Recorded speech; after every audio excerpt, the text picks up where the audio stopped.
Welcome to the Leo. Jogi Ramesh arrest మనందరికీ తెలిసిందే. న్యాయమూర్తి ముందు హాజరుపరిచారు. దాదాపుగా 13 రోజులు రిమాండ్ కూడా విధించడంలో ప్రస్తుతానికి జైలుకి అయితే తరలించారు. అయితే జోగి రమేష్ అరెస్టు సమయంలో ఒక పెద్ద హైడ్రామాని క్రియేట్ చేశారు. అనుచరులు కావచ్చు, కుటుంబ సభ్యులు కావచ్చు, ఒక హైడ్రామా క్రియేట్ చేయడంతో పాటు కొంతమంది పోలీసుల మీద దౌర్జన్యం కూడా చేశారు. అదే సమయంలో ప్రభుత్వ ఆసుపత్రి వద్ద అద్దాలై ధ్వంసం చేసి ప్రభుత్వ ఆస్తికి కూడా నష్టం కలిగించారు. సో దీన్ని అక్కడ కమిషనర్ అయితే శేఖర్ బాబు అయితే సీరియస్గా తీసుకున్నారు. ఏదైతే పోలీసుల మీద వైసీపీ అనుచరులు గూండాయిజం చేసి ఆసుపత్రుల్లో ఒక కానిస్టేబుల్ అయితే ఇంకా కింద పడేసి తొక్కుకుంటూ వెళ్ళిపోయారు. ఒక అడ్డుకునే ప్రయత్నం చేసినటువంటి ఒక ఎస్ఐ మీద అయితే దౌర్జన్యం చేయడమే కాకుండా ఆ సమయంలో బెదిరింపులు కూడా చేశారంట. నీ పేరేంటో చెప్పు, డిజిటల్ బుక్లో రాస్తాం, వచ్చిన తర్వాత నీకు భయం అంటే ఏంటో మేము పరిచయం చేస్తాం, సరిగ్గా 2 ఏళ్ళు గుర్తుపెట్టుకో, నీ అంతు చూస్తామని చెప్పి అక్కడ ఆ సమయంలో విధులు నిర్వహిస్తున్నటువంటి ఎస్ఐని ఏకంగా బెదిరించే పరిస్థితి. అంటే ఒక పక్క గోండాయిజం చేస్తూనే మరో పక్క నీ అంతు చూస్తామని చెప్పి బెదిరించడం. వాస్తవానికి అరెస్టు సమయంలో జరిగిన హైడ్రామా కంటే ఆసుపత్రి వద్ద హైడ్రామా ఎక్కువ నడిచింది. ఎందుకంటే కోర్టులో ప్రవేశపెట్టడానికి ముందు వైద్య పరీక్షలు చేయించడం అనేది ఎక్కడైనా జరిగేది. ఆ సమయంలో పెద్ద ఎత్తున అనుచరులు వచ్చారు. అయితే ఎమర్జెన్సీ ద్వారం వద్ద వాళ్ళందరినీ లోనికి వెళ్లకుండా, ఎందుకంటే ఆసుపత్రులు ఇంకా చాలామంది సిబ్బంది ఉంటారు, పేషెంట్లు ఉంటారు, వాళ్ళందరికీ ఇబ్బంది కలగకూడదు. పైగా వీళ్ళు ఏమైనా సైలెంట్గా వచ్చారా, జై జోగి జై జోగి అంటూ నినాదాలు చేసుకుంటూ పెద్ద ఎత్తున డిస్టర్బ్ చేసుకుంటూ వచ్చారు. ఆ సమయంలో ఎమర్జెన్సీ డోర్ వద్ద ఒక ఎస్ఐ, శివశంకర్ అనే ఎస్ఐ అడ్డుకునే ప్రయత్నం చేశాడు. అడ్డుకునే ప్రయత్నం చేస్తే ఆయన్ని పక్కకి నెట్టేశారు. ఆయన నెట్టేశారని చెప్పి కానిస్టేబుల్ అడ్డుకునే ప్రయత్నం చేస్తే ఒక కానిస్టేబుల్ని కింద పడేసి తొక్కుకుంటూ వెళ్ళిపోయారు. సో అదే సమయంలో ఎవరైతే ఎస్ఐ రెండోసారి మళ్ళీ తిరిగి అడ్డుకునే ప్రయత్నం చేశాడో ఎస్ఐని బెదిరింపులు కూడా చేశారు. దీని మీద పోలీసులు కేసు నమోదు చేసి A1గా జోగి రమేష్ భార్యనైతే పెట్టారు, A2గా జోగి రమేష్ పెద్ద కుమారుడు రాజీవ్ని, అలాగే A3గా జోగి రమేష్ చిన్న కుమారుడు కిట్టునైతే పెట్టడం జరిగింది. వీళ్ళ ముగ్గురితో పాటు మరికొంతమంది వైసీపీ కార్యకర్తల మీద కూడా ఇందులో కేసు పెట్టారు. ఇందులో 2 రకాల కేసులు ఉన్నాయి. ఒకటి ప్రభుత్వ ఆస్తులు ధ్వంసం చేశారని చెప్పి ఆ సెక్షన్లు పెట్టారు. రెండోది డ్యూటీలో ఉన్న పోలీసుల మీద దౌర్జన్యం చేయటం. సో దానికి సంబంధించి కూడా పోలీస్ సెక్షన్ల కింద అయితే పెట్టారు. దీనికి సంబంధించిన సీసీటీవీ ఫుటేజ్ మొత్తాన్ని కూడా పోలీసులు పరిశీలిస్తున్నారు. ఇంకా ఎవరెవరు ఆ రోజు దౌర్జన్యం చేశారు, ఎవరెవరు పోలీసుల మీద దాడికి ప్రయత్నం చేశారు, ఇందులో అద్దాలు పగలగొట్టిన వారిలో ఎవరున్నారనే విషయాన్ని పోలీసులు అయితే ఆ సీసీటీవీ ఫుటేజ్ ఆధారంగా గుర్తిస్తున్నారు. దాదాపుగా వీరితో పాటు ఒక 10 నుంచి 15 మంది వైసీపీ కార్యకర్తల మీద, నాయకుల మీద కూడా ఆ కేసు అయితే నమోదయ్యే అవకాశం ఉంది. పోలీసుల మీద దాడి చేస్తే ఎంతటి వారినైనా వదిలిపెట్టే ప్రసక్తే లేదని చెప్పి కమిషనర్ కూడా చెప్పడం జరిగింది. ఇప్పుడు ఎప్పుడైతే అటు జోగి రమేష్ అంటే సరే అవినీతి చేశాడు, కల్తీ మద్యం స్కామ్లో ఉన్నాడు కాబట్టి, కల్తీ మద్యం విషయంలో ఉన్నాడు కాబట్టి అరెస్ట్ అయ్యాడు, అర్థం ఉంది. ఆ సమయంలో హైడ్రామా క్రియేట్ చేయడం వల్ల వీళ్ళ మీద కేసులు పడ్డాయి. దీన్ని కూడా సానుభూతి మళ్ళీ వీళ్ళు దీన్ని ఎలా కవర్ చేసుకుంటున్నారు వైసీపీ వాళ్ళు. ఆ రోజు ఆసుపత్రిలో జరిగిందేంటో చెప్పరు, అద్దాలు పగలు కొట్టారని చెప్పరు, కానిస్టేబుల్ని కింద పడేసి తొక్కుంటూ వెళ్ళారని చెప్పరు, ఒక ఎస్ఐని బెదిరించారని చెప్పరు, ఎస్ఐ మీద దౌర్జన్యం చేశారని చెప్పరు. అటేమో జోగి రమేష్ మీద కేసు పెట్టారు, ఇటేమో భార్య మీద కేసు పెట్టారని చెప్పి సింపతి డ్రామాలు, సానుభూతి డ్రామాలు ప్రదర్శిస్తున్నారు సోషల్ మీడియాలో.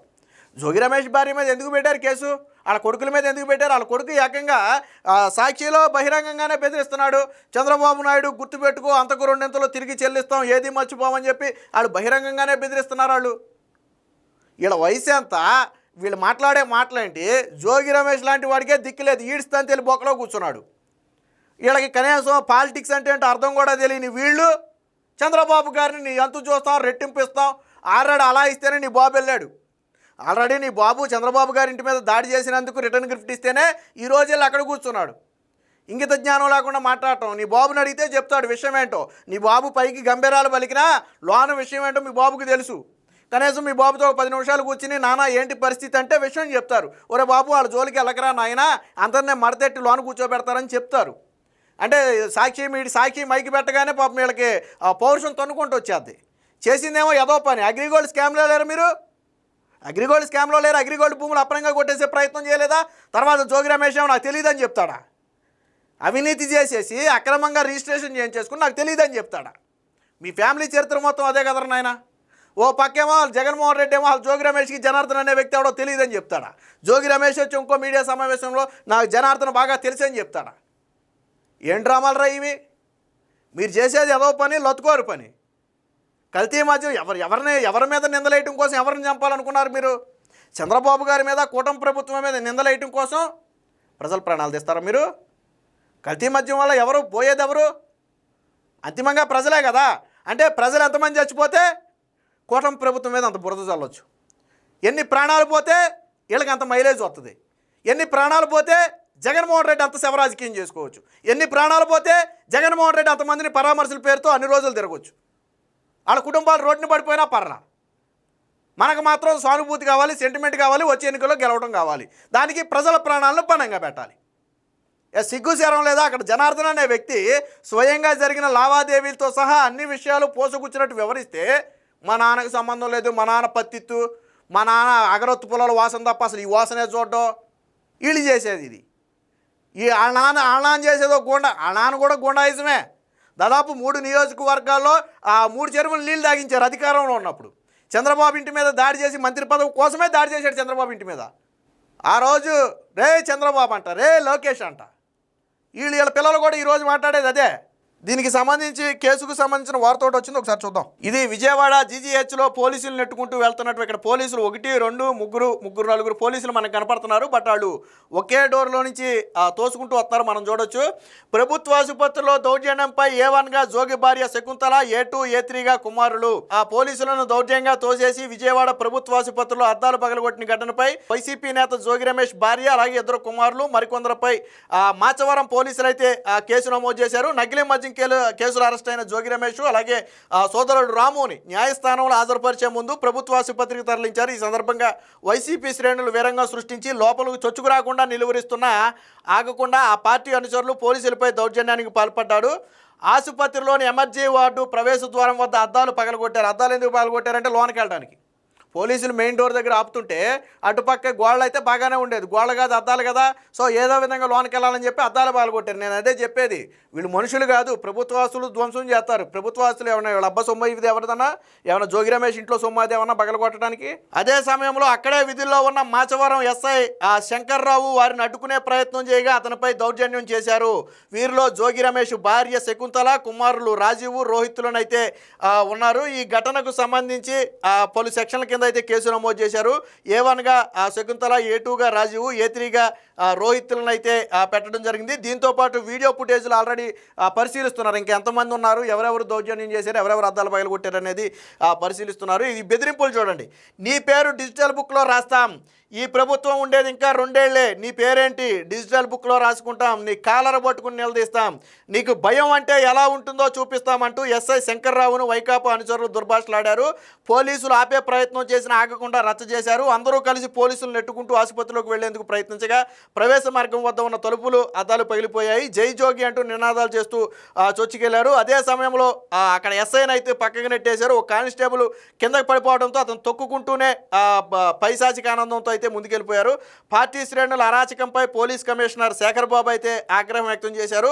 దౌర్జన్యం చేసినా మీరు ఎందుకు నిలవరించలేదు, వారి మీద ఎందుకు కేసులు నమోదు చేయలేదని చెప్పి వెంటనే ఎవరెవరైతే ఈ ఆస్తులు ధ్వంసం చేశారో, ఎవరెవరైతే పోలీసుల మీద దాడులు చేశారో వారందరి మీద కూడా ఆ కేసులు అయితే నమోదు చేయాలని చెప్పారు. ఇలా బెదిరింపులు చూడండి. ఇంకా 2 ఏళ్లేనాట జగన్మోహన్ రెడ్డి 2 ఏళ్ల తర్వాత వీళ్ళకి వచ్చిన సీట్లేనో మర్చిపోయినట్టున్నారు. 5 ఏళ్ల పాలన తర్వాత మనకు వచ్చిన సీట్లు 11 సీట్లు పెరిగి మహా అయితే 22 సీట్లు అవుతాయేమో. అంతకుమించి ప్రతిపక్ష హోదా వస్తుందేమో. అంతకుమించి మీరు ఓడబొడిచేదేమో ఉండదు.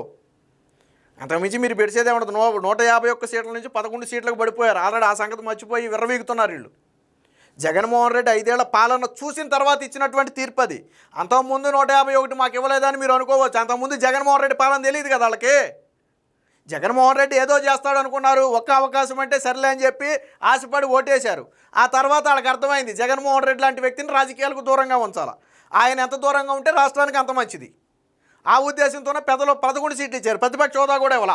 ఇలాంటి వాడిని అసెంబ్లీకి తీసుకురావడం కూడా అనవసరం అనుకున్నారేమో కానీ ప్రతిపక్ష హోదా కూడా ఇవ్వాల. జగన్మోహన్ రెడ్డి మాత్రం ఇప్పుడు ఏమైనా రాష్ట్రంలో ఉన్నాడా? మొన్న వరదలు అయిపోయాక తాతీదిగా ఫ్లైట్లో వచ్చాడు, ప్రెస్ మీట్ పెట్టాడు, సాయంత్రానికి జంపు. వరద తుఫాను కూడా తీరం దాటిందో లేదో తెలియదు కానీ జగన్మోహన్ రెడ్డి మాత్రం రాష్ట్రం దాటి వెళ్ళిపోయాడు. ఇది వీళ్ళ చరిత్ర. వీళ్ళు బెదిరింపులు. నీ అంతు చూస్తాం, 2 ఏళ్లే గుర్తుపెట్టుకో. ఇవన్నీ జగన్మోహన్ రెడ్డి పోకడలు. ఇవి జగన్మోహన్ రెడ్డిని చూసి బాగా విర్రవీకి కొట్టుకుంటున్నారు వీళ్ళందరూ. ఒక్కొక్కరిని తీసుకెళ్ళి బొక్కలేసి మక్కలు కొడితే బుద్ధి వస్తుంది. లేదా పోలీసుల మీద దాడి చేయడం ఏంటి, ప్రభుత్వ ఆసుపత్రి ఆస్తులు వాటిని ధ్వంసం చేయటం ఏంటి, ఏమైనా మీ సొంత ఇళ్లలో ఆస్తులా? మన ఇంట్లోనైతే కనీసం కప్పు కూడా కింద పడినాము. ప్రభుత్వ ఆస్తులు అనేటప్పటికి విచ్చలవిడిగా చేసేయటం.